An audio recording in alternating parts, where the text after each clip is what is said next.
Adam, the beauty of the Goose is Me. You. That's the most beautiful thing. The second most beautiful thing is you and I had never met until we emailed, phone called, and met in person 2 days ago. And now, I don't know, it feels like I feel like I could reach out to you at any point in time and we could have an amazing, heartfelt conversation after just knowing each other for 2 days, really. So that to me, I don't know if that's been your experience of this space and this community. I would love to hear you reflect on that. It has. Okay. I think to a certain extent, just the nature of people coming together literally in nature Right. breaks down some barriers. Not smelling so good after a while. All kinds of things. Boundaries change in this kind of a setting, this physical setting. But also, people are asked to come here and bring themselves and bring their whole selves. Right. I found myself, even in the session I did yesterday on HIV and AIDS, talking about things that I don't normally talk about publicly. But recognizing that, this is a space where if I share if I share what it's like to be HIV negative in an HIV positive world, Right. someone who's never heard anyone talk like that before, their world may be opened. Interesting. So I think what we're being asked to do here by bringing our whole selves, spiritually, emotionally, physically, in so many ways, it just opens doors left and right. Well, and I know, I mean, you pastor a church Yes. in Cambridge, Massachusetts, UU congregation, and what you're describing is what churches are supposed to be. Supposed to be. Are we just going to leave it there? We're not. We gonna... might, just leave that big old egg sitting there. So what's fascinating to me is, yes, Unitarian Universalist minister. I serve First Parish in Cambridge, and it's an amazing community. It is a beautiful community. It's super duper progressive. I was saying to someone the other night that I have a congregation of Elizabeth Warrens, 197 Elizabeth Warrens. And so they're super smart, and they really want to do a good job, and they want to see the best happen in the world. And there are limitations. Sure. There's social location limitations. Okay. My congregation is predominantly white, predominantly not just educated, but PhD, right. doctorate level work and experience. So the idea of coming to a place like this for them is really foreign. Why would I go to the South? We can just go to the Cape.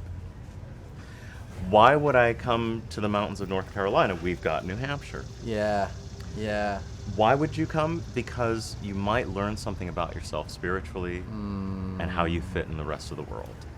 I have never heard anyone compare hot springs to the Cape. But I love that contrast. So you've got social location.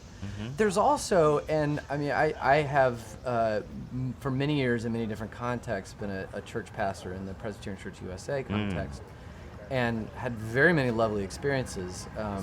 So I never throw shade on any of them, and I've been very fortunate in the spaces I've been in. And yet that idea of bringing your full self to church, and I always thought it was a Southern thing, but it's not. There's something about church where you have a game face. Yes. Right? And there's a lot less of that here, I think.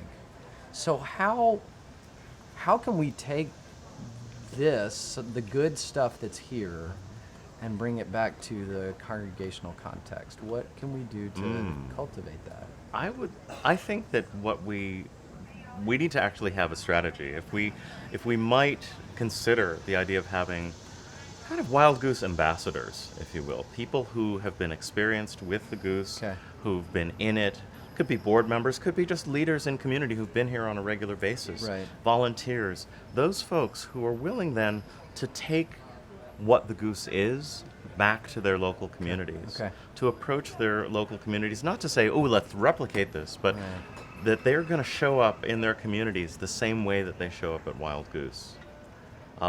That's the commitment I'm willing to make for myself.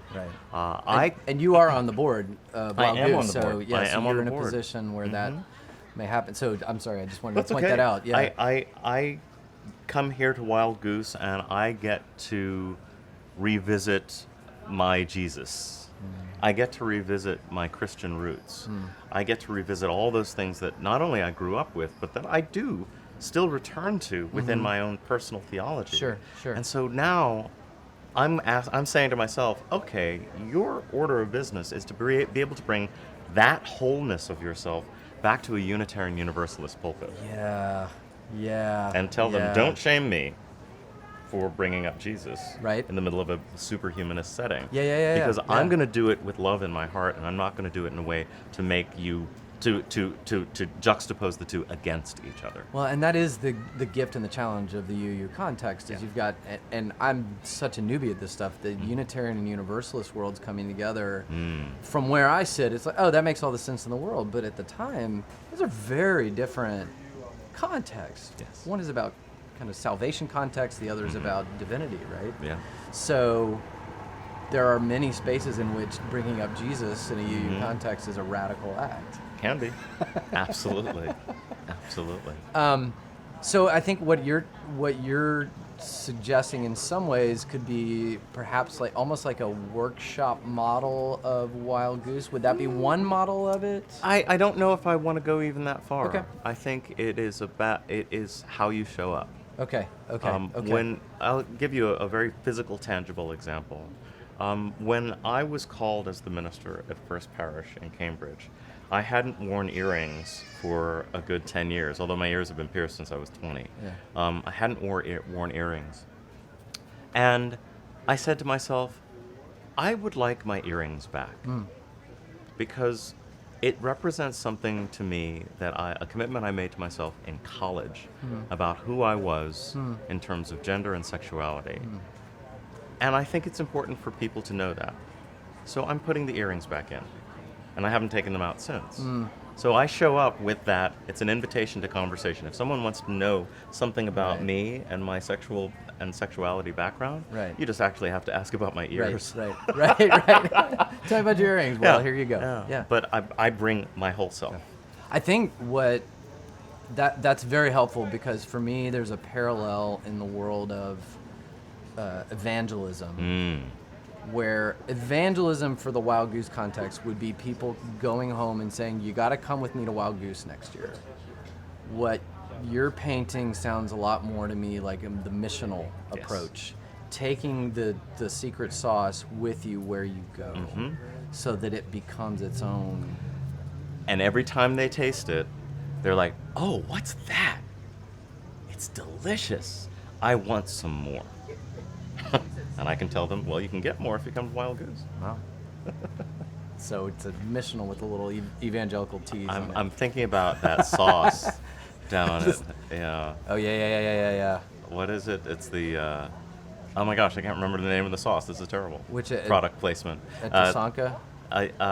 No, it's those they do it on the veggie thing. Oh yeah, but it comes from the Indian place. Yeah. Oh my gosh. Yeah. So we got. It's the chutney. So the Wild Goose secret sauce is chutney. It's chutney. Well, nobody's gonna come now. No. Come to Wild Goose Chutney. Adam, thank you. Thank you. Appreciate it. Thank you.